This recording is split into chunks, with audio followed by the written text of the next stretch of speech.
ડીસામાં ઉડતા પંજાબનો ખતરો, યુવા ધનને ડ્રગ્સના ભરડામાં ધકેલતું વ્હાઇટ પોઈઝન. છેલ્લા કેટલાક સમયથી ગુજરાતમાં ડ્રગ્સ અને નશીલા પદાર્થોના વધતા દૂષણે ઉડતા પંજાબની જેમ ઉડતા ગુજરાતની આશંકા ઊભી કરી છે. અને આ ખતરો હવે ડીસા શહેરના હૃદય સુધી પહોંચી ગયો છે.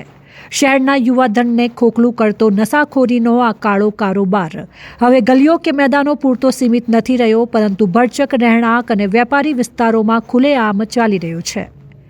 અગાઉ ટીસીડી ગ્રાઉન્ડ જેવા વિસ્તારોમાં નશાના ઇન્જેક્શન્સ લેવાતા હોવાની ચર્ચાઓ હતી, પણ હવે સૌથી મોટો ચોંકાવનારો કિસ્સો લાલચાલી વિસ્તારના શોપિંગ કોમ્પ્લેક્સમાંથી સામે આવ્યો છે. પ્રાપ્ત માહિતી અનુસાર આ બાબતે સ્થાનિક વેપારીએ જણાવ્યું હતું કે આ શોપિંગ કોમ્પ્લેક્સના ધાબા પર મોડી રાત્રે યુવાનોનું એક જૂથ એકઠું થાય છે અને ખાસ કરીને પશુઓ માટેના વેટનરી ઇન્જેક્શન્સનો નશા માટે દુરુપયોગ કરી રહ્યા છે. તેમજ મોડી રાત્રે આ નશાખોરો ધાબા પર ચડીને ગેરકાયદેસર પ્રવૃત્તિઓ કરે છે. અમે સીડીના દરવાજાને લોક માર્યો હતો, પરંતુ આ તત્વો વારંવાર લોક તોડી નાખે છે. એટલું જ નહીં, તેઓ અમારી નેટ, ડીશ અને કેબલ વાયર પણ તોડીને મોટું નુકસાન પહોંચાડે છે.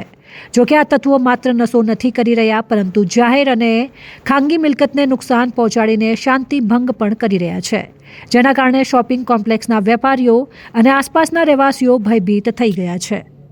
લાલચાલી વિસ્તારમાં આવેલા ગિરધર પ્લાઝાની શોપિંગ સેન્ટરની અંદર રાત્રે ખૂબ નશેડીઓ આવે છે અને ત્યાં નશાના ઢોરોને આપવાના ઇન્જેક્શન લે છે અને દારૂની બોટલ, અને રાત્રે 12-1 વાગે છોકરા છોકરીઓ પણ આવે છે અને રાત્રે ઘણા કામ એવા થાય છે, પણ કોઈ અહીંયા જાગતું નથી. એટલે આ પોલીસ તંત્ર કોક આના ઉપર નિર્ણય લે.